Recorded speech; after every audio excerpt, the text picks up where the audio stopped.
बताएंगे दीर्घ बाहु। पहला क्वेश्चन है दीर्घ बाहु में कौन सा समास है?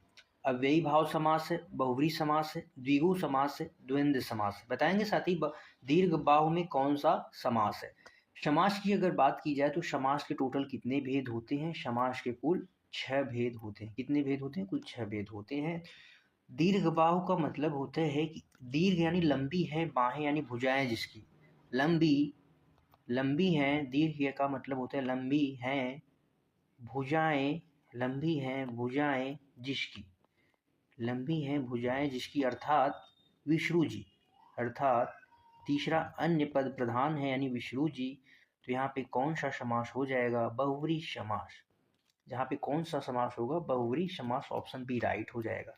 अव्ययी भाव समास में जो पहला पद होता है वो क्या होता है? पहला पद अव्यय होता है। पहला पद अव्यय होता है, याद रखें। जैसे आजन्म, भरपेट, इसके क्या है? उदाहरण है।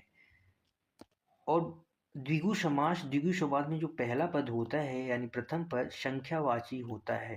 संख्यावाची होता है। जैसे तिराहा, चौराहा, ये सब क्या है? द्विगु समास के उदाहरण है। तिराहा, चौराहा, ये सब क्या है? तिराहा, चौराहा, ये सब द्विगु समास के उदाहरण है। द्वंद्व समास में दोनों पद प्रधान होते हैं। इसमें दोनों पद प्रधान होते हैं। जैसे अन्न जल, एग्जाम्पल लिखेंगे आप, अन्न जल भाई बहन, अन्न जल भाई बहन, माता पिता, ये सब क्या है? दोनों पद प्रधान है। वहाँ पे साथी मेरे क्या हो जाएगा? द्वंद्व समास हो जाएगा। और समास के टोटल कितने भेद होते हैं? तो 6 भेद होते हैं, याद रखेंगे। अगला क्वेश्चन बताएंगे, क्वेश्चन नंबर 2 है आपकी स्क्रीन पर। राजन द्वारा किताब पढ़ी जाती है, इस वाक्य में वाच्य का कौन सा प्रकार है? आपको बताना है। कर्तृवाच्य है, भाववाच्य है, कर्मवाच्य है, इनमें से कोई नहीं। वाच्य के अगर भेद की बात करें साथी, तो वाच्य के जो कुल भेद कितने होते हैं? कुल 3 भेद होते हैं, जिसमें पहला आता है कर्मवाच्य, कर्तावाच्य, उसके बाद कर्मवाच्य और भाववाच्य। तीनों भेद आपके सामने ऑप्शंस में दिए गए हैं। कर्तृवाच्य में किसकी प्रधानता होती है? इसमें कर्ता प्रधान होता है। कर्ता प्रधान होता है। भाव की प्रधानता होती है, भाव की प्रधानता होती है। और कर्म में कर्म की प्रधानता होती है, कर्म की प्रधानता होती है, या कह सकते हैं कर्म प्रधान होता है। तो राजन द्वारा कर्म किया जा रहा है यानी किताब पढ़ी जा रही है, तो यहाँ पे कर्म प्रधान है, इसलिए यहाँ पे क्या हो जाएगा? कर्मवाच्य हो जाएगा, याद रखेंगे। ठीक है साथी, कर्मवाच्य हो जाएगा। अगला क्वेश्चन, क्वेश्चन नंबर 3 देखेंगे। सीता सोई है, इस वाक्य में क्रिया का कौन सा प्रकार है? सकर्मक क्रिया, अकर्मक क्रिया, अनेकार्थक क्रिया, पूर्वकालिक क्रिया। बताएंगे साथी। कर्म के आधार पर क्रिया को 2 भागों में बांटा गया है। कर्म के आधार पर क्रिया के 2 भेद हैं। पहला होता है सकर्मक क्रिया, दूसरा अकर्मक क्रिया। दूसरा क्या है? अकर्मक क्रिया। सकर्मक का मतलब होता है कर्म के साथ, श का मतलब साथ, कर्म साथ में होता है। ये कर्म के बिना होता है, तो यहाँ पे सोई है, यहाँ पे कर्म यहाँ पे नहीं है, तो कर्म का अभाव है, इसलिए कौन सी क्रिया हो जाएगी? अकर्मक क्रिया इसमें हो जाएगी कर्म का, क्योंकि इसमें अभाव है। ठीक है। पूर्वकालिक क्रिया, एक कार्य जस्ट होने के बाद उसके तुरंत बाद, जैसे वह खा के सोने गया, तो क्या हो जाएगी? पूर्वकालिक क्रिया हो जाएगी, याद रखेंगे। अगला देखेंगे, क्वेश्चन नंबर 4 है, क्या होगा इसका आंसर? दुख ही जीवन की कथा रही, क्या कहूँ आज जो कही नहीं, यह किसकी प्रसिद्ध उक्ति है? महादेवी वर्मा जी की है, सुमित्रानंद पंत, निराला जी, जयशंकर प्रसाद जी। बताएंगे किसकी उक्ति है? यह कविता सरोज स्मृति की है। किसकी है? सरोज स्मृति की कविता है, पंक्ति है।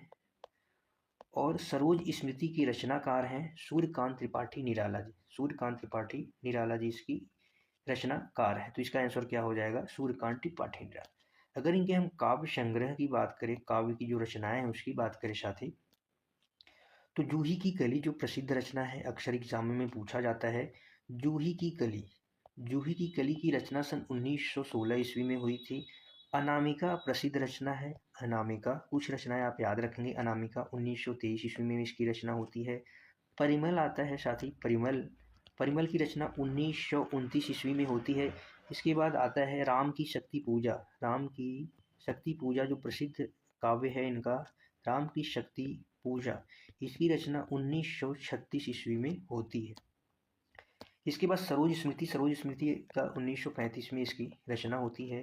कुकुरमुत्ता इनकी प्रसिद्ध है, कुकुरमुत्ता इसकी रचना 1942 ईस्वी में होती है। साथी मेरे याद रखेंगे, अणिमा और गीतिका भी इनकी प्रसिद्ध रचनाएं हैं। अणिमा और गीतिका भी प्रसिद्ध रचनाएं हैं। संध्या काकली भी इनकी प्रसिद्ध रचनाएं हैं। अगला देखेंगे,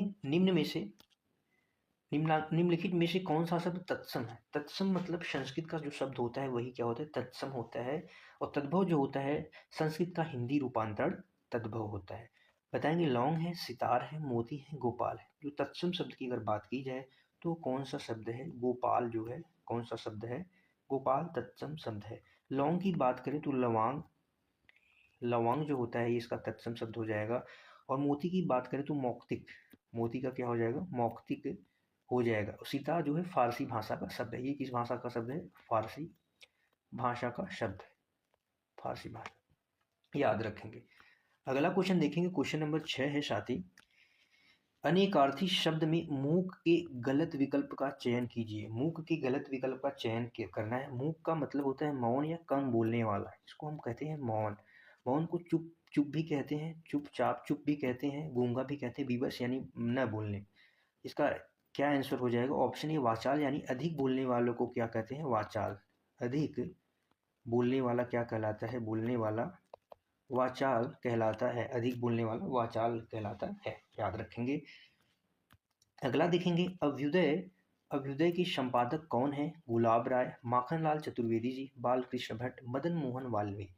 अभ्युदय पत्र का संपादक 1907 ईस्वी में मदन मोहन मालवीय के द्वारा 1907 ईस्वी में किया गया था। इसके प्रधान संस्थापक मदन मोहन मालवीय थे।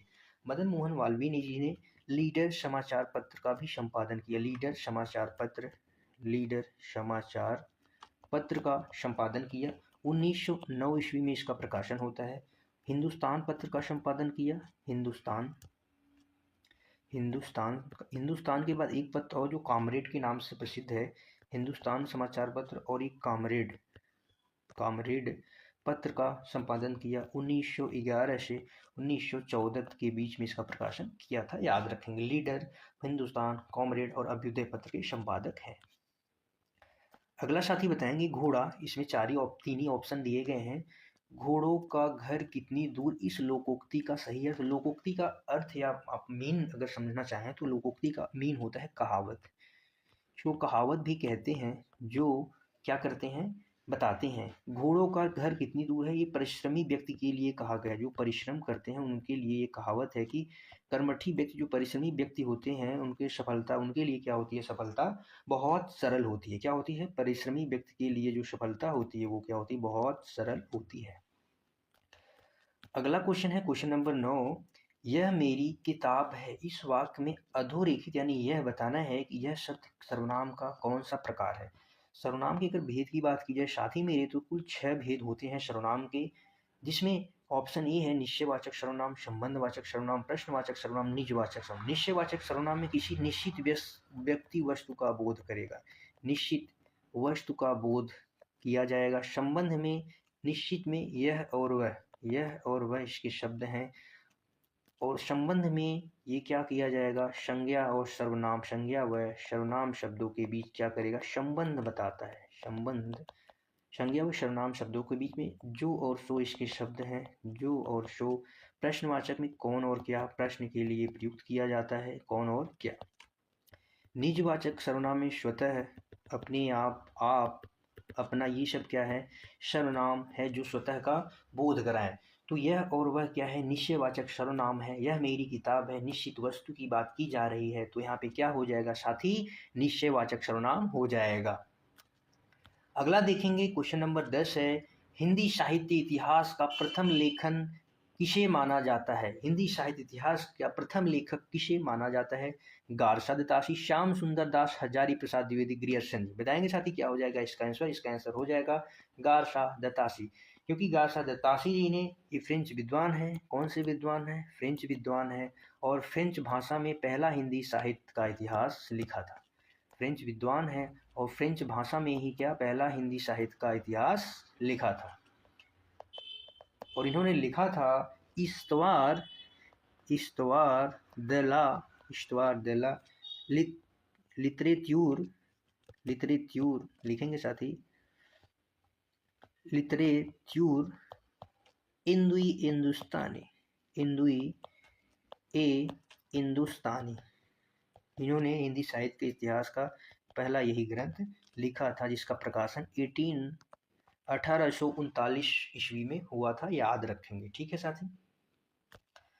अगला क्वेश्चन है क्वेश्चन नंबर 11 आपकी स्क्रीन पर। निम्नलिखित में से कौन सा शब्द वायु का पर्यायवाची है? वायु का मतलब होता है हवा। वायु के पर्यायवाची शब्द में देखेंगे साथी, अगर इसके पर्यायवाची शब्द की बात करें तो वायु के पर्यायवाची शब्द जिसे हवा भी कहते हैं, इसमें आ जाएगा अनिल, पवन,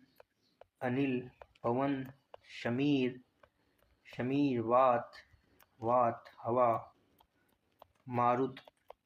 मारुत, ये सब क्या है, इसके पर्यायवाची शब्द हैं। तो इसका आंसर हो जाएगा अनिल। अनिल जो है वायु का पर्यायवाची शब्द है। अनल की बात करें तो ये आग का पर्यायवाची है, अग्नि जिसे कहते हैं अग्नि। अग्नि के पर्यायवाची शब्द में पावक, आग, पावक भी कहते हैं, आग भी कहते हैं, दहन, ज्वलन, कृषाणु, ये सब क्या है, आग के पर्यायवाची शब्द हैं, याद रखेंगे। अगला क्वेश्चन बताएंगे, क्वेश्चन नंबर 12 है, क्या होगा इसका आंसर? सीता नहीं पढ़ती है, इस वाक्य में वाच्य का कौन सा प्रकार है? सीता नहीं पढ़ती है, तो आप बताएंगे वाच्य का कौन सा प्रकार है। वाच्य के टोटल कितने भेद होते हैं? वाच्य के कुल 3 भेद होते हैं, जिसमें पहला आता है कर्तृवाच्य, जिसमें कर्ता प्रधान होता है। दूसरे नंबर पे आता है कर्मवाच्य, इसमें कर्म की प्रधानता होती है, यानी कर्म प्रधान होता है। भाववाच्य तीसरा हो जाएगा, भाव प्रधान होता है। तो यहाँ पे सीता नहीं पढ़ती यानी कर्ता प्रधान है, तो यहाँ पे क्या हो जाएगा, कर्तृवाच्य हो जाएगा। क्या हो जाएगा? कर्तृवाच्य हो जाएगा। अगला देखेंगे, क्वेश्चन नंबर 13 है, पाली भाषा का अन्य एक नाम क्या है? अपभ्रंश है, प्राकृत है, मागधी है, ब्राह्मण है, बताएंगे साथी क्या होगा इसका आंसर। पाली को मागधी कहते हैं, और मागधी क्यों कहते हैं? क्योंकि प्राचीन मगध क्षेत्र है, मगध क्षेत्र में प्रचलन के कारण मागधी भी कहते हैं पाली भाषा को।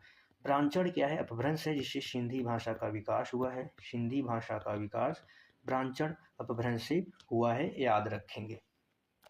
अगला क्वेश्चन है क्वेश्चन नंबर 14 आपकी स्क्रीन पर। नीति ज्ञान रखने वाला इस वाक्यांश के लिए उपयुक्त शब्द लिखिए। नीति दक्ष, नीतिज्ञ, नीतिवान, नीति निपुण। नीति निपुण का मतलब होता है नीति में माहिर, निपुण का मतलब माहिर, नीति में माहिर, नीति में माहिर, नीति में माहिर, नीति में माहिर।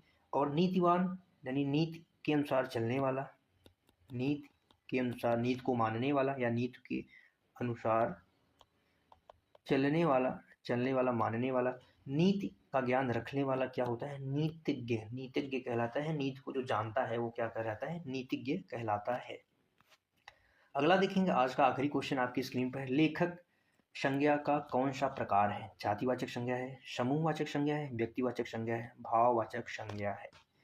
संज्ञा की बात की जाए साथी तो प्राचीन हिंदी के अनुसार संज्ञा के कितने भेद होते हैं? प्राचीन हिंदी के अनुसार संज्ञा के कुल 5 भेद होते हैं। प्राचीन हिंदी के अनुसार संज्ञा के भेद 5 होते हैं। कितने भेद होते हैं? 5 भेद।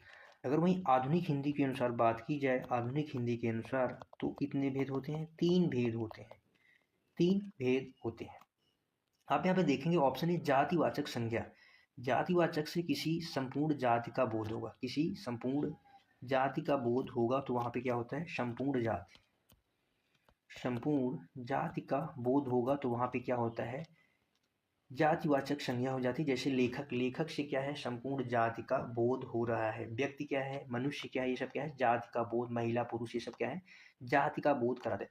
समूहवाचक में समूह का बोध होगा, समूहवाचक में समूह का बोध। समूह से मतलब जैसे कक्षा, कक्षा क्या है? विद्यार्थियों से मिलके कक्षा, दल, सभा, कक्षा, दल, सभा, ये सब क्या है? समूहवाचक संज्ञा है। व्यक्तिवाचक संज्ञा किसी व्यक्ति का बोध होगा, व्यक्ति या वस्तु का बोध, व्यक्ति का बोध, जैसे रमेश, सुरेश, दिनेश, दिल्ली, आगरा, ये सब क्या है? व्यक्ति वस्तु स्थान को बताता है। रमेश, सुरेश, ये सब क्या है? व्यक्ति का बोध। भाववाचक संज्ञाएं जो भाव को दर्शाती हैं, भाव को दर्शाएं। भाव में मतलब जैसे मिठास, मिठास का क्या है? भाव है। मिठास, मिठास, मिठास का भाव है। गरीबी, अमीरी, सुख, दुख, सुख, दुख, ये सब क्या है? सुख, दुख, ये सब क्या है? ये सब भाववाचक संज्ञाएं हैं, याद रखेंगे। ठीक है सर। निम्न में से सौष्ठववादी आलोचक कौन है? सौष्ठववादी आलोचक कौन है आपको बताना है। डॉक्टर नागेंद्र, नंद दुलारे, वाजपेयी, रामचंद्र शुक्ल, विजय देव नारायण शाही। बताएंगे साथी क्वेश्चन नंबर 1 का आंसर क्या होगा। सौष्ठववादी आलोचक कौन है? तो इसका आंसर हो जाएगा नंद दुलारे, वाजपेयी जी हैं, याद रखेंगे। अगला क्वेश्चन बताएंगे, क्वेश्चन नंबर 2 है, निम्न में से कौन सा शब्द पुल्लिंग है? क्षमा ऑप्शन ए, ऑप्शन बी कष्ट, ऑप्शन सी सेना है, ऑप्शन डी आशा है। बताएंगे साथी। हिंदी में लिंग कितने होते हैं? लिंग 2 प्रकार के होते हैं, और ये क्या करते हैं? लिंग स्त्री या पुरुष जाति का बोध कराते हैं, वही लिंग कहलाते हैं। जो स्त्री व पुरुष जाति का बोध करते हैं वो क्या कहलाते हैं? लिंग शब्द कहलाते हैं। जो पुल्लिंग का बोध कराए पुरुष जाति का पुल्लिंग, जो स्त्री जाति का बोध कराए वो स्त्रीलिंग कहलाते हैं। तो यहाँ पे आपको बताना है कि जो कष्ट शब्द है, कष्ट जो शब्द है ये क्या है? पुल्लिंग शब्द है। जैसे आप उदाहरण से समझ सकते हैं कि मुझे कष्ट हुआ, मुझे कष्ट, मुझे कष्ट हुआ। आप मुझे कष्ट हुई नहीं कह सकते हैं, मुझे कष्ट हुआ कह सकते हैं, क्योंकि ये पुल्लिंग शब्द है। ओके, याद रखें। अगला क्वेश्चन बताएंगे, क्वेश्चन नंबर 3 है, क्या होगा इसका आंसर। आ तुम्हें पाकर कितना आनंद आ रहा है, इस वाक्य में उचित विराम चिन्ह का प्रयोग कर बताना है। कौन सा है उचित विराम चिन्ह? ऑप्शन है पूर्ण विराम, उप विराम, विस्मयादि बोधक चिन्ह, प्रश्नवाचक चिन्ह। पूर्ण विराम का प्रयोग वाक्य में होता है अंत में, वाक्य के अंत में, वाक्य के अंत में पूर्ण विराम का प्रयोग होता है, वाक्य के अंत में पूर्ण विराम का प्रयोग होता है। उप विराम क्या होता है? व्याख्यान के लिए प्रयुक्त होता है, व्याख्यान के लिए, व्याख्यान के लिए प्रयुक्त होता है। विस्मयादि बोधक जो होता है वो शोक, दशा इत्यादि बताने के लिए किया जाता है। इसके चिन्ह की अगर बात करें तो इसका चिन्ह ऐसे होता है। यहाँ पे जो आ शब्द है वो विस्मयादि बोधक है, शब्द है, तो यहाँ पे विस्मयादि बोधक चिन्ह का प्रयोग किया जाएगा। प्रश्नवाचक चिन्ह प्रश्न के लिए, प्रश्न के लिए प्रयुक्त होता है, प्रश्न के लिए प्रयुक्त होता है। इसका चिन्ह कुछ ऐसे टाइप में होता है, याद रखेंगे। अगला क्वेश्चन बताएंगे, क्वेश्चन नंबर 4 है, भ्रमर गीत परंपरा के प्रवर्तक कौन है? हरिऔध, जगन्नाथ दास रत्नाकर, तुलसीदास, सूरदास। बताएंगे भ्रमर गीत परंपरा के प्रवर्तक कौन है?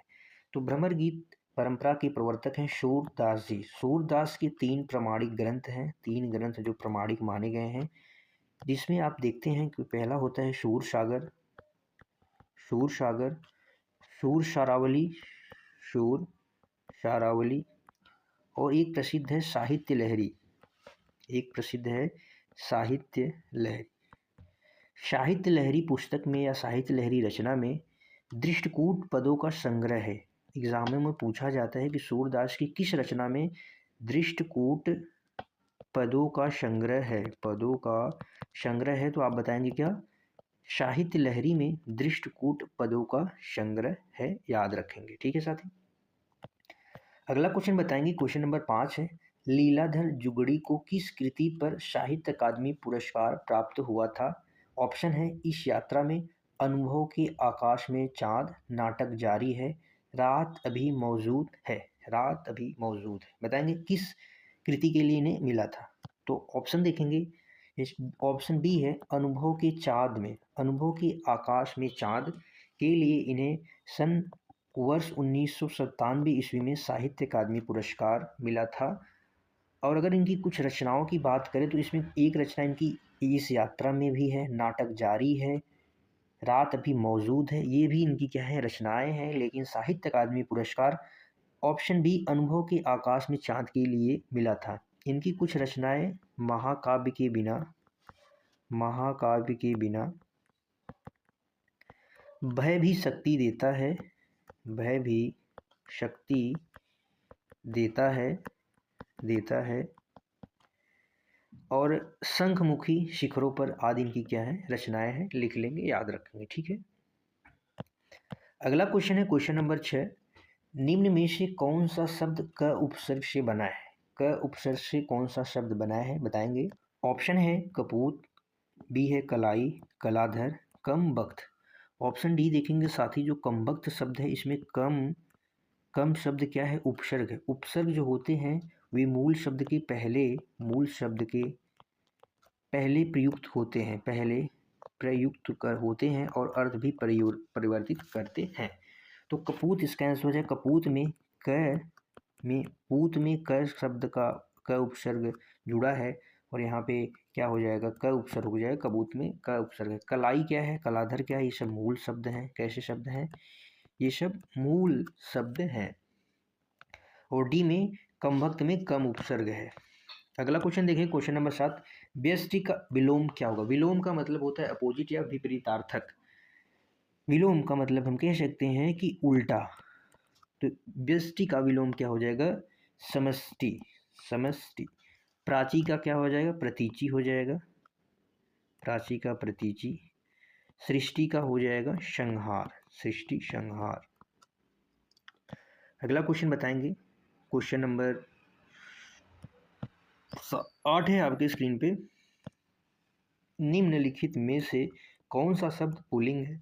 क्षमा है, क्षेत्र है, घटना है, रीति, बताएंगे। यहाँ पे हो जाएगा क्षेत्र जो शब्द है ये पुल्लिंग शब्द है। क्षमा, घटना, रीति ये सब क्या है, स्त्रीलिंग शब्द है। ये सब क्या है, स्त्रीलिंग शब्द हैं, याद रखेंगे। अगला क्वेश्चन देखेंगे क्वेश्चन नंबर 9 है आपकी स्क्रीन पर। चंद्रगुप्त किसका प्रसिद्ध नाटक है? लक्ष्मी नारायण लाल, जयशंकर प्रसाद, भारतीय हरिश्चंद्र, धर्मवीर भारती, बताएंगे साथी किसका प्रसिद्ध नाटक है।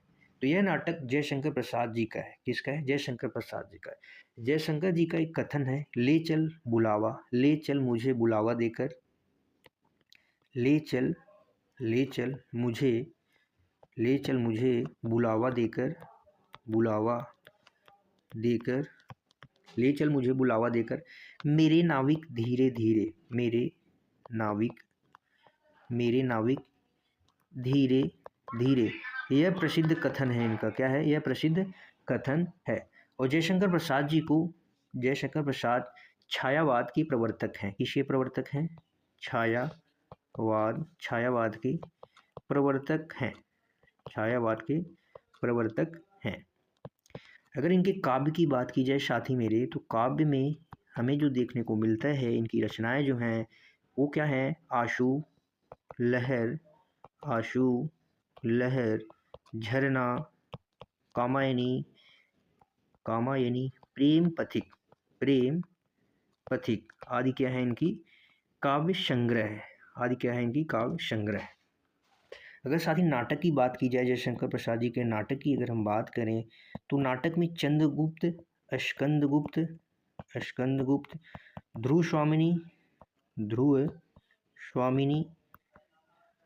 स्वामिनी, अजाशत्रु, ये सब क्या है, एक घूंट, ये सब क्या है, इनकी नाटक संग्रह है। और उपन्यास अगर यहीं पे बात करें साथी उपन्यास की, तो उपन्यास इनका है कंकाल, तितली, इरावती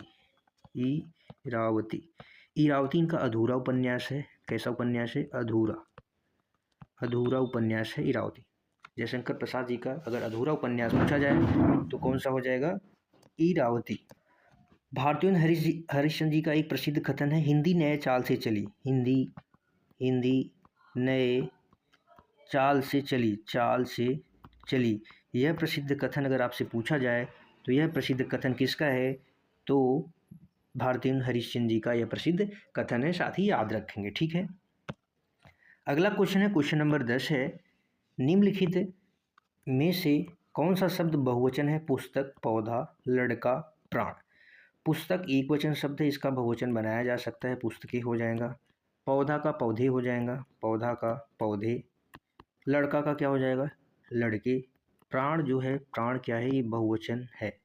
सदैव बहुवचन में इस्तेमाल होने वाले शब्द, सदैव जो बहुवचन में इस्तेमाल होते हैं, कुछ शब्द हम लिखेंगे जिसमें प्राण, प्राण, दर्शन, अक्षत, अक्षत, हस्ताक्षर, हस्ताक्षर, हस्ताक्षर आदि शब्द क्या हैं, आदि शब्द क्या हैं, ये शब्द सदैव बहुवचन है। प्राण, दर्शन, अक्षत, हस्ताक्षर, बाल, आंसू, ये सब क्या है, शब्द सदैव बहुवचन में प्रयुक्त किए जाते हैं। ठीक है, याद रखेंगे। ठीक है साथी। माधुर्य गुण किस रस में प्रयुक्त होता है? ऑप्शन है रौद्र रस, ऑप्शन बी है शांत रस, ऑप्शन सी है श्रृंगार रस, ऑप्शन डी है वीर रस। बताएंगे साथी, माधुर्य गुण किस रस में प्रयुक्त होता है? अगर हम काव्य की बात करें तो काव्य में कुल कितने गुण होते हैं? काव्य में कुल टोटल 3 गुण होते हैं। कितने गुण? 3 गुण होते हैं, जिसमें नंबर 1 आता है माधुर्य गुण। माधुर्य गुण, माधुर्य गुण, जिसमें साथी श्रृंगार रस, श्रृंगार रस, श्रृंगार रस, करुण रस, हास्य रस, हास्य रस की क्या होती है, प्रधानता होती है, प्रधान होती है। इसके बाद साथी दूसरा आ जाएगा, दूसरा आ जाएगा प्रसाद गुण। कौन सा गुण? प्रसाद गुण। प्रसाद गुण में शांत रस और भक्ति रस की प्रधानता होती है। शांत रस एवं भक्ति रस, एवं भक्ति रस की क्या होती है, प्रधानता होती है। इसके बाद तीसरे नंबर पे कौन सा गुण होता है? तीसरे नंबर का हो जाएगा ओज गुण। ओज गुण, काव्य में 3 गुण होते हैं, इसमें वीर रस की प्रधानता, वीर रस, रौद्र रस, भय रस, भयानक रस, भयानक रस की क्या होती है, इसकी प्रधानता होती है। याद रखेंगे। तो इसका अगर ऑप्शन उत्तर की बात करें तो क्या हो जाएगा, श्रृंगार रस। श्रृंगार रस की माधुर्य गुण में प्रयुक्त होता है, प्रधानता होती है। अगला क्वेश्चन बताएंगे, क्वेश्चन नंबर 2 है, हम ताजमहल देखने जाएंगे, इस वाक्य में हम सर्वनाम का कौन सा प्रकार है? ऑप्शन है पुरुषवाचक, निजवाचक, संबंधवाचक, निश्चयवाचक। बताएंगे साथी। सर्वनाम की अगर बात करें तो सर्वनाम के टोटल कितने भेद होते हैं? 6। और अगर शब्दों की संख्या पूछी जाए, शब्द कितने होते हैं, तो शब्द कितने होते हैं? टोटल 11। और भेद कितने होते हैं? तो भेद होते हैं 6। पुरुषवाचक सर्वनाम, पुरुषवाचक सर्वनाम किसी पुरुष जाति का बोध कराता है। पुरुष जाति का बोध करवाता है, पुरुष जाति का बोध कराता है। और ये 3 प्रकार के होते हैं, उत्तम पुरुष, मध्यम पुरुष, अन्य पुरुष। और इसमें जो शब्द आते हैं पुरुषवाचक में, मैं, हम, तुम, वे, मुझे, तू आदि शब्द क्या होते हैं, पुरुषवाचक सर्वनाम में आते हैं। इसके बाद निजवाचक सर्वनाम की अगर हम बात करें साथियों तो स्वयं का बोध होता है, स्वयं, अपने आप, स्वतः, अपने आप, स्वतः आदि का बोध होता है। संबंधवाचक की बात करें साथी तो संबंधवाचक में संबंध जोड़ता है संज्ञा सर्वनाम शब्दों में, संबंध का बोध होता है, इसमें जो और सो शब्द क्या होते हैं, प्रयुक्त होते हैं। निजवाचक सर्वनाम निश्चित वस्तु का बोध होगा, इसमें निश्चित वस्तु का बोध, निश्चित वस्तु का बोध, यह वह, जैसे इसमें आ जाएगा यह और वह। याद रखेंगे। तो इसका क्या आंसर हो जाएगा, option number A. Option number A जो यह हम है, यह पुरुष जाति का बोध करा रहा है और हम सर्वनाम पुरुषवाचक सर्वनाम है। अगला बताएंगे, क्वेश्चन नंबर 3 है, प्याला देना मुहावरे का अर्थ क्या है? शराब पिलाना, इच्छा की पूर्ति करना, खुश हो जाना, पानी पिलाना। बताएंगे साथी क्या होगा क्वेश्चन नंबर 3 का आंसर। शराब, इसका हो जाएगा प्याला देना का मतलब होता है, प्याला देना का मतलब होता है शराब पिलाना। क्या होता है? शराब पिलाना। अगला क्वेश्चन नंबर है 4, इनमें से कौन सा शब्द अरूढ़ शब्द का अर्थ नहीं है? अरूढ़ शब्द का अर्थ नहीं है, ऑप्शन देखेंगे, गरुड़, केसर, कर्ण, सिंदूर। बताएंगे। अरूढ़ शब्द के अगर अर्थ की बात करें साथी, अरूढ़ शब्द की अगर अर्थ की बात करें तो जिसमें गरुड़, केसर, तड़का, तड़का भी अरूढ़ का पर्यायवाची है, समान अर्थ है। सिंदूर भी कह देते हैं, सिंदूर। शूर भी कहते हैं, लाल भी कहते हैं, सूर्य, लाल। सूर्य का सारथी, सूर्य का सारथी आदि क्या है इसके अर्थ हैं, आदि इसके क्या है अर्थ है। तो कौन सा नहीं हो जाएगा, ऑप्शन सी कर्ण है, जो कर्ण अरूढ़ शब्द का अनेकार्थी यानी अर्थ नहीं है, याद रखेंगे। अगला क्वेश्चन है क्वेश्चन नंबर 5। क्वेश्चन नंबर 5 बताएंगे इनमें से कौन सा शब्द आश्रय का पर्यायवाची शब्द नहीं है, आश्रय का समानार्थी शब्द नहीं है। सहारा, आधार, मिलान, भरोसा। बताएंगे क्वेश्चन नंबर 5 का क्या आंसर होगा मेरे साथी। अगर हम आश्रय की बात करें, आश्रय शब्द के पर्यायवाची शब्द कौन कौन से होते हैं, जिसमें शरण, शरण को आश्रय भी कहते हैं, शरण देना। पनाह देना, पनाह। सहारा, सहारा। अवलंबन, शरण, पनाह, सहारा, अवलंबन आदि क्या है इसके पर्यायवाची शब्द हैं। भरोसा, सहारा, आधार, भरोसा, ये सब क्या है इसके पर्यायवाची शब्द हैं। और मिलान की अगर बात करें तो मिलान जो है आश्रय का पर्यायवाची शब्द नहीं है। अगला क्वेश्चन, क्वेश्चन नंबर 6 है गागर में सागर भरना, इसका तात्पर्य क्या है। मटके में पानी भरना, मटके के अंदर सागर का पानी भरना, सीमित परिवेश में असीमित ज्ञान देना, पूरे सागर में पानी से भरा हुआ मटका, पूरे सागर के पानी से भरा हुआ मटका। बताएंगे क्वेश्चन नंबर 6 का आंसर साथी। आंसर की हम बात करें अगर तो इसका आंसर हो जाएगा ऑप्शन सी, सीमित परिवेश में असीमित ज्ञान देना। सीमित परिवेश में असीमित ज्ञान देना वही होता है गागर में सागर भर देना। अगला क्वेश्चन है क्वेश्चन नंबर 7 आपकी स्क्रीन पर। शायद, शायद कल यह निर्माण का शिलान्यास होगा, शायद कल यहाँ निर्माण का शिलान्यास होगा। इस वाक्य में क्रिया किस काल का बोध करा रही है। ऑप्शन है अपूर्ण वर्तमान काल, ऑप्शन बी सामान्य भविष्य, सामान्य भूत, संभाव्य भविष्य। बताएंगे साथी क्या होगा। ऑप्शन डी देखेंगे, संभाव्य भविष्य काल में क्रिया के भविष्य में होने की संभावना, क्रिया के भविष्य में होने की संभावना, भविष्य में होने की संभावना, होने की संभावना वो क्या होती है, संभाव्य भविष्य काल होती है। तो यहाँ पे शायद यानी शायद से संभव है, संभवता की बात हो रही, तो ये संभाव्य। और होगा, होगा क्या है ये सब, गा गे गी, ये सब क्या है भविष्य काल होते हैं। गा गे गी, गा गे गी, ये सब क्या है भविष्य काल का बोध कराते हैं। सामान्य भूतकाल की बात की जाए तो क्रिया के जिस रूप से बीते हुए समय का बोध हो, बीते समय का, बीते समय का बोध हो, बीते समय का बोध हो साथी, वहाँ पे सामान्य भूतकाल कहते हैं। जैसे राम ने रोटी खाई, इसमें वाक्य के अंत में, वाक्य के अंत में क्या आएगा, वाक्य के अंत में, वाक्य के अंत में भविष्य में गागेगी, इसमें वाक्य के अंत में क्या आएगा, क्या आएगा साथी, आ, ई, गए, गया, गई, खाई, ये सब था, थी, ये सब क्या है, था, थी, थे, ये सब क्या है भूतकाल के वाक्य के अंत में प्रयुक्त होते हैं। सामान्य भविष्यकाल, सामान्य भविष्यकाल क्रिया के सामान्य रूप का भविष्य में होने का पता चलेगा, इसमें भी गागेगी शब्द आएंगे सामान्य भविष्य में। अपूर्ण भूतकाल की बात की जाए तो अपूर्ण भूतकाल जो होता है क्रिया के जिस रूप से कार्य लगातार, कार्य के लगातार होने का बोध हो, लगातार कार्य के होने का बोध हो, वहाँ पे क्या होता है अपूर्ण भूतकाल होता है। जैसे मैं अभी पढ़ा रहा हूँ, मैं अभी क्या कर रहा हूँ, पढ़ा रहा हूँ, तो ये क्या है अपूर्ण भूतकाल है, कार्य भी पूरा नहीं हुआ यानी कार्य चल रहा है, तो वही क्या होता है अपूर्ण भूतकाल होता है। याद रखेंगे इसके वाक्य के अंत में, अगर बात करें वाक्य के अंत में क्या आएगा, रहा, रही, रहे, रहा, रही, रहे, हैं आदि क्या होते हैं वाक्य के अंत में प्रयुक्त होते हैं। तो इसका क्या आंसर हो जाएगा ऑप्शन डी। अगला क्वेश्चन, क्वेश्चन नंबर 8 है आपकी स्क्रीन पर। चितकोबरा, चितकोबरा के उपन्यासकार कौन है आपको बताना है।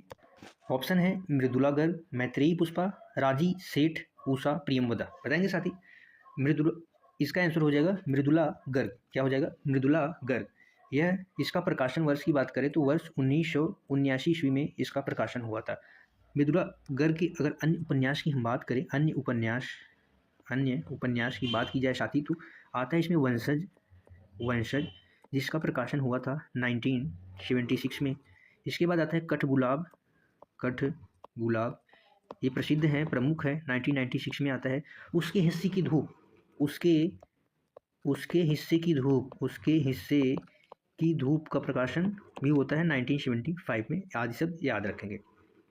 मैत्रेयी पुष्पा की बात करें साथी, मैत्रेयी पुष्पा की अगर उपन्यास की हम बात करें, उपन्यास क्या उपन्यास, तो स्मृति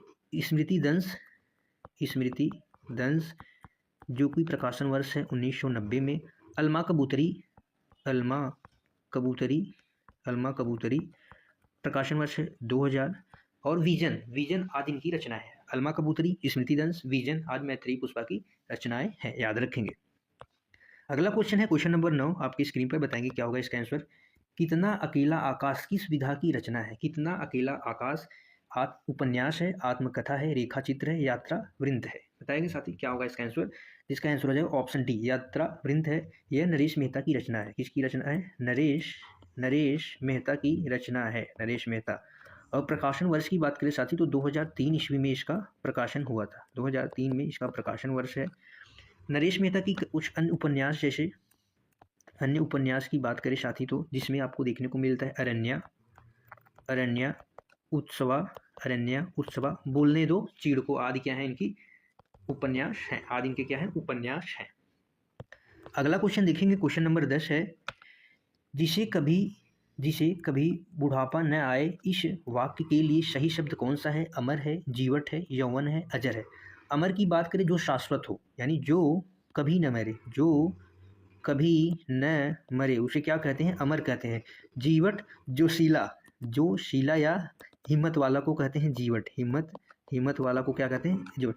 यौवन क्या है? एक अवस्था है जो जवानी की अवस्था होती है, उसे क्या कहते हैं? जवानी की अवस्था। इसका क्या आंसर हो जाएगा साथी मेरे? अजर का मतलब होता है जो कभी बूढ़ा न हो, वो क्या होता है? अजर। ठीक है साथी। सुधी, आपको बताना है कि सुधी का तिर्यक बहुवचन कौन सा है? सुधी का तिर्यक बहुवचन दिए गए विकल्पों में से कौन सा है? सुधियों है, सुधीजन, सुधीगण। बताएंगे तिर्यक बहुवचन जो क्या होते हैं, हो जाएगा ऑप्शन ए सुधियों। ऑप्शन ए सुधियों क्या हो जाएगा? तिर्यक बहुवचन हो जाएगा। तिर्यक बहुवचन शब्दों को कारक चिन्हों के साथ लिखा जाता है। कारक चिन्हों के साथ प्रयुक्त होता है। कारक चिन्हों के साथ प्रयुक्त होता है। हिंदी में वचन दो ही होते हैं, एक वचन और बहुवचन। अगला क्वेश्चन बताएंगे, क्वेश्चन नंबर 2 है आपकी स्क्रीन पे। क्या होगा इसका आंसर साथी? नाटक, आपको बताना है नाटक स्कंदगुप्त की रचना किसने की है? मालती जोशी ने, जयशंकर प्रसाद जी ने, मैं जनेंद्र कुमार प्रेमचंद। बताएंगे साथी क्या होगा क्वेश्चन नंबर 2 का आंसर। यहाँ पे हम अगर बात करें तो स्कंदगुप्त जो है जयशंकर प्रसाद का एक क्या है? नाटक है, एक प्रसिद्ध रचना है। जयशंकर प्रसाद जी को छायावाद का प्रवर्तक कहा जाता है। छायावाद का प्रवर्तक कहा जाता है। इनकी एक प्रसिद्ध पंक्ति है, ले चल बुलावा देकर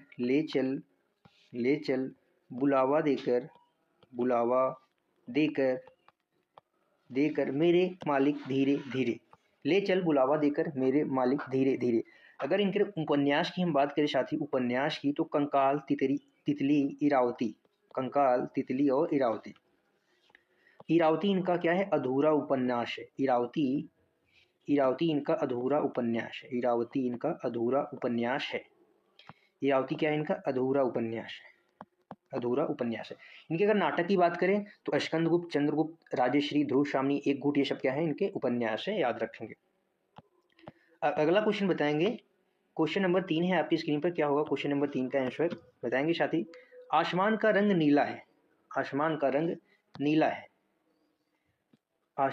नीला है। विशेष से पहचानेंगे, विशेष क्या है इसमें? विशेष की बात की तो जिसकी विशेषता बताई जाए, जिसकी क्या होती है? विशेषता बताई जाए, या आप ऐसे कह सकते जिसके बारे में बात हो, जिसके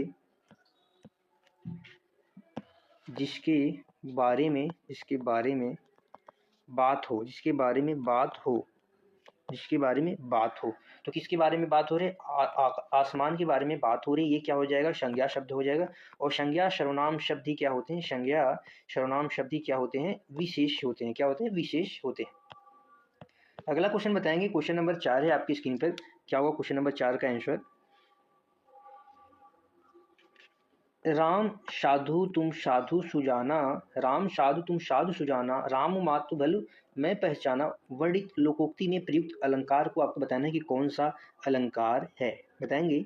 विभावना अलंकार है, विशेषोक्ति अलंकार, ब्याज निंदा, ब्याज स्तुति। ब्याज स्तुति का मतलब होता है कि निंदा के बहाने क्या करना? प्रशंसा करना। निंदा के बहाने, निंदा के बहाने, निंदा के बहाने प्रशंसा करना, प्रशंसा करना। तो इसका क्या आंसर हो जाएगा? ऑप्शन डी जो है सही आंसर हो जाएगा। ब्याज निंदा का मतलब होता है प्रशंसा के बहाने निंदा करना। विशेषोक्ति का अर्थ होता है कि कारण, विशेषोक्ति का मतलब होता है कारण के होते हुए कार्य का न होना, विशेषोक्ति अलंकार होता है। विभावना अलंकार होता है कारण के अभाव से, कारण के अभाव में कार्य होना, अभाव में कार्य का होना, कार्य होना क्या होता है? विभावना अलंकार होता है। ठीक है। अगला क्वेश्चन बताएंगे, क्वेश्चन नंबर 5 है आपकी स्क्रीन पर। क्या होगा क्वेश्चन नंबर 5 का आंसर? विनय पत्रिका किस कवि की रचना है? विनय पत्रिका किस कवि की रचना है? तुलसीदास, कबीरदास, सूरदास, रहीमदास जी। बताएंगे क्या होगा इसका? इसका आंसर हो जाएगा ऑप्शन ए, तुलसीदास जी की रचना है। जो किस भाषा में लिखी गई है? भाषा की अगर बात करें तो ब्रज भाषा की, ब्रज भाषा में इसकी रचना हुई है। इनका प्रसिद्ध महाकाव्य जो है रामचरितमानस। प्रसिद्ध महाकाव्य कौन सा है? रामचरितमानस। जिसमें कुल कितने कांड हैं? 7 कांड हैं। 7 कांड है, इसमें 7 कांड है। इनकी अन्य रचनाओं की बात करें तो दोहावली, गीतावली, साहित्य रथ आदि क्या है? पार्वती मंगल, जानकी मंगल आदि इनकी क्या है? प्रसिद्ध रचनाएं हैं, याद रखेंगे। अगला क्वेश्चन बताएंगे, क्वेश्चन नंबर 6 है आपकी स्क्रीन पर। क्या होगा क्वेश्चन नंबर 6 का आंसर? क्वेश्चन नंबर 6 है, कुमार संभव की रचयिता कौन है? कुमार संभव की रचयिता कौन है? तुलसीदास, सूरदास, कालिदास, कबीरदास। बताएंगे। कुमार संभव, अगर इसकी बात करें तो साथी इसके रचयिताकार हैं कालिदास। इसके रचयिता कौन है? कालिदास। यह क्या है? संस्कृत का महाकाव्य है। किसका? संस्कृत का महाकाव्य है, संस्कृत का महाकाव्य है। अगर इनकी कुछ अन्य रचनाओं की हम बात करें तो रघुवंश, अभिज्ञान, शाकुंतलम आदि कालिदास की क्या है? प्रसिद्ध रचनाएं हैं। अगला क्वेश्चन बताएंगे, क्वेश्चन नंबर 7 है आपकी स्क्रीन पर। क्या होगा इसका आंसर? क्वेश्चन नंबर 7 है, साथ ही बताएंगे। सन 1973 में साहित्य अकादमी पुरस्कार प्राप्त आलोक पर्व किसकी रचना है? आलोक पर्व आपको बताना है किसकी रचना है? भवानी प्रसाद मिश्र, शिवमंगल सिंह सुमन, हजारी प्रसाद द्विवेदी जी, भीष्म साहनी जी। बताएंगे। भीष्म साहनी जी को 1975 ईस्वी में इनकी रचना तमश रचना के लिए इन्हें साहित्य अकादमी पुरस्कार दिया गया था। यह क्या है? इनका उपन्यास था इनका। हजारी प्रसाद द्विवेदी जी को आलोक पर्व रचना के लिए इन्हें 1973 ईस्वी में क्या किया गया था? साहित्य अकादमी पुरस्कार दिया गया था। ये क्या है? एक निबंध संग्रह है इनका। वो किनका निबंध संग्रह है? हजारी प्रसाद द्विवेदी जी का है। शिवमंगल सिंह सुमन जी को 1974 ईस्वी में इनकी मिट्टी की बारात काव्य के लिए इनको साहित्य अकादमी पुरस्कार मिला था। भवानी प्रसाद मिश्र जी को 1972 ईस्वी में साहित्य अकादमी पुरस्कार मिला था बुनी हुई रस्सी काव्य के लिए इनको साहित्य अकादमी पुरस्कार मिला था, याद रखेंगे। अगला क्वेश्चन बताएंगे, क्वेश्चन नंबर 8 है आपकी स्क्रीन पर। क्या होगा क्वेश्चन नंबर 8 का आंसर? क्वेश्चन नंबर 8 है, नदी का पर्यायवाची शब्द इनमें से कौन सा है? नदी का पर्यायवाची शब्द इनमें से कौन सा नहीं बताना है, कौन सा नहीं है? सरिता, नद्य, पूषा, तटनी। नदी शब्द की पर्यायवाची शब्द की हम अगर बात करें तो नदी में सरिता भी आता है, सरिता, नद्य भी कहते हैं, नद्य नदी को भी कहते हैं, तटनी कहते हैं, तटनी, तरंगिनी भी कह देते हैं, तरंगिनी क्या है? आदि शब्द क्या है? इसके पर्यायवाची शब्द हैं। तो ऊषा क्या हो जाएगा? नदी का पर्यायवाची नहीं है। अगला बताएंगे, क्वेश्चन नंबर 9 है आपकी स्क्रीन पर। क्या होगा इसका आंसर? क्वेश्चन नंबर 9 है, बोध शब्द का समानार्थी शब्द कौन सा है? बोध शब्द का समानार्थी शब्द कौन सा है? समानार्थी बताना है। अनुभूत, बोझ, विस्मृत, शांत। शांत का मतलब होता है धीमा कह सकते हैं, स्थिर कह सकते हैं, चुप कह सकते हैं। विस्मृति का मतलब जो भूलने की क्रिया हो, जो भूलने का भाव हो, भूलने का भाव, वही क्या कहलाता है? विस्मृति। बोझ का मतलब, बोझ को आप ऐसा कह सकते हैं कि भार या वजन कह सकते हैं। इसका क्या आंसर? राइट आंसर हो जाएगा अनुभूति। अनुभूति को क्या कहते हैं? कि बोझ, बोध अनुभूति का क्या है, समानार्थी शब्द है, याद रखेंगे। बोध का ज्ञान होता है, समझ होता है, चेतना होता है। क्या होता है, ज्ञान भी होता है, अनुभूति, ज्ञान, चेतना, ये सब क्या होते हैं, अनुभूति बोध के समानार्थी शब्द हैं। अगला बताएंगे क्वेश्चन नंबर 10 है आपकी स्क्रीन पर। क्या होगा क्वेश्चन नंबर 10 का आंसर, जटिल का अर्थ बताइए। जटिल, जटिल का क्या अर्थ होगा, जटिल का अर्थ व्यर्थ, गंदा, असंभव, पेचीदा। व्यर्थ की बात करें तो जिसको बेकार कहते हैं, बेकार या निरर्थक, बेकार या निरर्थक। गंदा, अशुद्ध जिसे कहते हैं, मटमैला बोलते हैं जिसे, मैला, ये क्या होता है, शुद्ध, अशुद्ध कहते हैं। असंभव, जो न हो सके, नामुमकिन, जो संभव न हो, क्या हो, जो संभव न हो, वो क्या होता है, असंभव होता है। पेचीदा, पेचीदा क्या है, जटिल का अर्थ है, जटिल का अर्थ है। पेचीदा को जटिल कहते हैं, कठिन भी कह सकते हैं, कठिन, कठिन, उलझा भी कहते हैं, क्या, उलझा हुआ, ये सब क्या है, पेचीदा का अर्थ है, पेचीदा के अर्थ है। ठीक है साथी, इनमें से कौन सा वाक्य अशुद्ध है, अशुद्ध वाक्य आपको बताना है कि इनमें से कौन सा वाक्य अशुद्ध है। ऑप्शन है, तुम्हारा कुछ नहीं हो सकता, तुम्हें मैं अब नहीं समझा सकता, तुमको मैं कैसे समझाऊं, तुमसे बात करना ही व्यर्थ है। बताएंगे साथी मेरे, जब वाक्य शुद्ध की बात की जाती है तो वहाँ पे हमें लिंग, वचन, काल, कारक, ये सब देखना होता है। लिंग, वचन, काल, कारक का सही प्रयोग हुआ है कि नहीं संज्ञा या सर्वनाम शब्दों के साथ।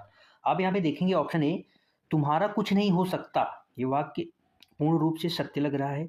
तुम्हें मैं अब नहीं समझा सकता, तुमको मैं, यहाँ पे आप देखेंगे तुमको मैं तुम्हें कैसे समझाऊं, ये वाक्य अगर ऐसे होता तो ज़्यादा सही रहता। तुमको मैं कैसे समझाऊं, ये ही क्या है, अशुद्ध वाक्य हो जाएगा साथी।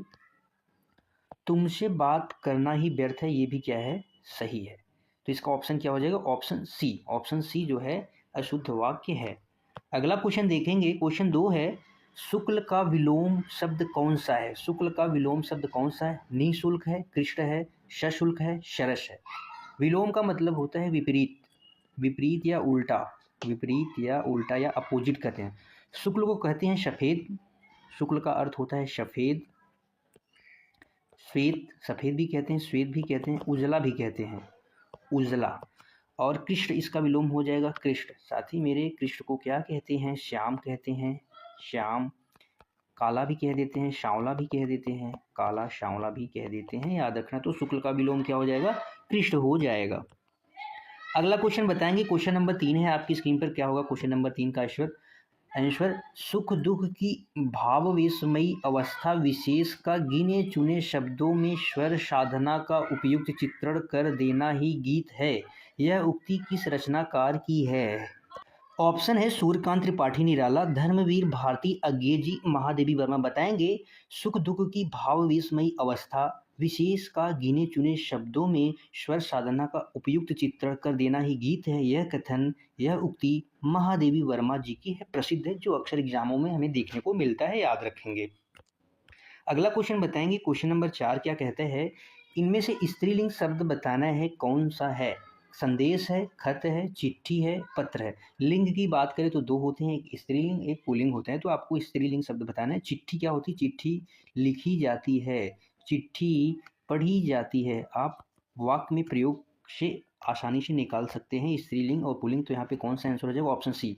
संदेश भेजा जाता है, खत लिखा जाता है, पत्र लिखा जाता है, ये सब क्या है, पुल्लिंग शब्द हैं। कैसे शब्द हैं, पुल्लिंग शब्द हैं जो पुरुष जाति का बोध करा रहे हैं, याद रखेंगे। ठीक है, अगला क्वेश्चन देखेंगे, क्वेश्चन नंबर 5 है आपकी स्क्रीन पर। मैं आपके विचारों से अंशतः सहमत हूँ, इस वाक्य में किस प्रकार का क्रिया विशेषण का प्रयोग हुआ है। बताएंगे साथी, इस वाक्य में किस प्रकार का विशेषण का प्रयोग हुआ है। कालवाचक विशेषण, रीतिवाचक विशेषण, स्थानवाचक, परिमाणवाचक। क्रिया विशेषण की बात की जाए तो क्रिया विशेषण के कुल भेद कितने होते हैं, 4 भेद होते हैं, जिसमें पहला कालवाचक, रीतिवाचक, स्थानवाचक, परिमाणवाचक। परिमाणवाचक क्रिया विशेषण में मात्रा की बात होती है, किसमें, मात्रा की बात जहाँ पे की गई जाए, जैसे इसमें कुछ शब्द आते हैं, थोड़ा, अंशतः, ये सब क्या है, परिमाण या मात्रा की बात करी जाती है। इसमें आप कितना लगा के, वाक्य में कितना लगा के पता कर सकते हैं। तो ये यहाँ पे अंशतः की बात की गई है, अंशतः। मैं आपके विचार से अंशतः या तो पूर्णतः या तो अंशतः, तो यहाँ पे कौन सा हो जाएगा? मात्रा की बात की जा रही है तो यहाँ पे परिमाणवाचक क्रिया विशेषण हो जाएगा साथी मेरे। अगर स्थान का बोध हो तो स्थानवाचक क्रिया विशेषण होता है, स्थान का बोध हो। स्थान की अगर हम बात करें तो स्थान में कहाँ कहाँ लगाएंगे, तो इससे क्या होगा, आपका जवाब मिलेगा तो वहाँ पे स्थानवाचक होगा। रीत के बारे में जहाँ हो, क्रिया के होने के प्रकार का जहाँ पे बोध हो वहाँ पे रीतिवाचक होता है। वाक्य में कैसे लगा के आप समझ सकते हैं। कालवाचक क्रिया विशेषण, कालवाचक क्रिया विशेषण जो होता है समय का बोध कराता है। किसका बोध? समय का। और समय का जब बोध होता है तो आप समय का बोध वहाँ पे कब लगाएंगे वाक्य में, जैसे वह कब जा रहा है, वह कल जा रहा है, वह आज जा रहा है, काल का बोध कराएगा। अगला क्वेश्चन देखेंगे, क्वेश्चन नंबर 6 है, क्या कहता है क्वेश्चन नंबर 6। छठा विश्व हिंदी सम्मेलन किस वर्ष संपन्न हुआ था? 1999, 2003, 1993, 1996। छठा विश्व हिंदी सम्मेलन की बात करें साथी तो यह है 1999 में हुआ था, लंदन यूके में। कहाँ? लंदन यूके में। 14 सितंबर 14 से 18 सितंबर तक आयोजित हुआ था। तो इसका हमारा क्या आंसर हो जाएगा? Option A. जो छठा विश्व हिंदी सम्मेलन हुआ था 1999 ईस्वी में हुआ था, याद रखेंगे। अगला क्वेश्चन बताएंगे, क्वेश्चन नंबर 7 है, प्रतीक्षण शब्द में कौन सा समास है? ऑप्शन है बहुव्रीहि समास, अव्ययी भाव समास, कर्मधारय समास, द्विगु समास। समास के टोटल कितने भेद होते हैं? समास का अर्थ होता है संक्षिप्तीकरण या छोटा रूप, और समास के टोटल कितने भेद होते हैं? 6 भेद होते हैं। बहुव्रीहि समास में तीसरा पद प्रधान होता है, कोई अन्य प्रधान, जैसे दामोदर, लंबोदर। तो यहाँ पे लंबोदर यानी गणेश जी से संबंधित है, तो यहाँ पे तीसरा अन्य पद प्रधान हो जाएगा, तीसरा अन्य पद प्रधान हो जाएगा। अव्ययी भाव समास में क्या होता है साथी मेरे? पहला पद जो होता है अव्यय होता है, पहला पद अव्यय होता है। और यहाँ पे प्रतीक्षण जो है प्रति प्लस क्षण से मिलके बना है, प्रति प्लस क्षण, प्रतीक्षण यानी हर क्षण। यहाँ पे प्रति क्या है? उपसर्ग अव्यय है, जो कि क्या है? अव्ययी भाव समास है। कर्मधारय समास में विशेष के बाद विशेषण आता है, तो क्या होता है वहाँ पे? कर्मधारय समास हो जाता है। द्विगु समास में दोनों पद प्रधान होते हैं। द्विगु समास में पहला पद क्या होता है? संख्यावाची होता है। पहला पद संख्यावाची होता है, संख्यावाची। जैसे तिराहा, चौराहा, ये सब क्या है? द्विगु समास के उदाहरण है।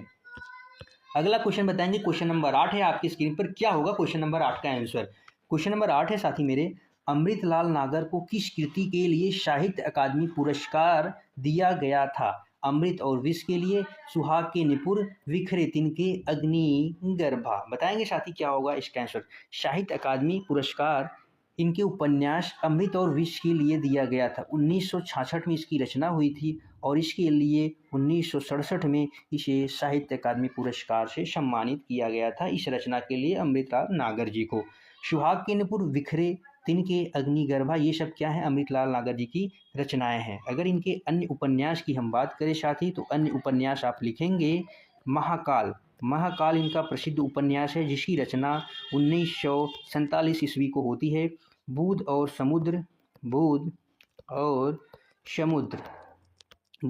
समुद्र, शतरंज के मोहरे, सुहाग के नुपुर, बिखरे तिनके, अग्निगर्भा, मानस का हंस आदि क्या है? इनके उपन्यास, इनकी रचनाएं हैं, याद रखेंगे। अगला क्वेश्चन बताएंगे, क्वेश्चन नंबर 9 क्या कहता है? क्वेश्चन नंबर 9 है आपके स्क्रीन पर, परिपूर्ण शब्द में कौन सा उपसर्ग है? परि है, प है, पूर्ण है, पर है। बताएंगे साथी परिपूर्ण में कौन सा उपसर्ग है? परिपूर्ण का अर्थ होता है जो हर तरफ से क्या हो? पूर्ण हो, जो हर तरफ से पूर्ण हो, वहाँ पे उसको परिपूर्ण कहते हैं। परिधन पूर्ण से मिला है। यहाँ पे परि उपसर्ग क्या होते हैं? शब्दांश होते हैं, शब्दांश के पहले प्रयुक्त होते हैं और अर्थ को परिवर्तित कर देते हैं। तो यहाँ पे आंसर हो जाएगा ऑप्शन ए, परि उपसर्ग का निर्माण लगा है, परि उपसर्ग से परिपूर्ण शब्द बना हुआ है। अगला क्वेश्चन है क्वेश्चन नंबर 10, बताएंगे साथी क्या होगा क्वेश्चन नंबर 10 का आंसर? श्रृंगार शब्द का तद्भव रूप कौन सा है? श्रृंगार का बताना है। श्रृंगार हो जाएगा, सिकड़ी हो जाएगा, शोभन हो जाएगा, सिंगाड़ा हो जाएगा। श्रृंगार का तत्सम की बात करें, तद्भव रूप की बात करें तो श्रृंगार हो जाएगा। क्या हो जाएगा? श्रृंगार। यहाँ पे श जो है वो आ जाएगा, श्रृंगार। बाकी सब वैसे का वैसे रहेगा। सिकड़ी है, सिकड़ी के अगर हम तत्सम शब्द की बात करें तो क्या हो जाएगा? श्रृंखला। श्रृंखला, इसका ये क्या है? तत्सम रूप है, तत्सम रूप है। शोभन क्या है? शोभन भी तत्सम रूप है। अगर तद्भव की बात, किसके तद्भव की बात करें तो शोभन हो जाएगा। शोभन क्या हो जाएगा? तद्भव। सिंघाड़ा, सिंघाड़ा क्या है? तत्सम, तद्भव शब्द है। अगर एक किसके तत्सम की शब्द की बात करें, तत्सम की बात करें तो क्या हो जाएगा? श्रृंगाटक। श्रृंगाटक। ओके साथी, याद रखेंगे। ठीक है, आज के लिए बस इतना ही बताएंगे साथी। क्लास कैसी लगी? क्लास अगर अच्छी लगी हो तो क्लास को लाइक और शेयर ज़रूर करें अपने दोस्तों के साथ।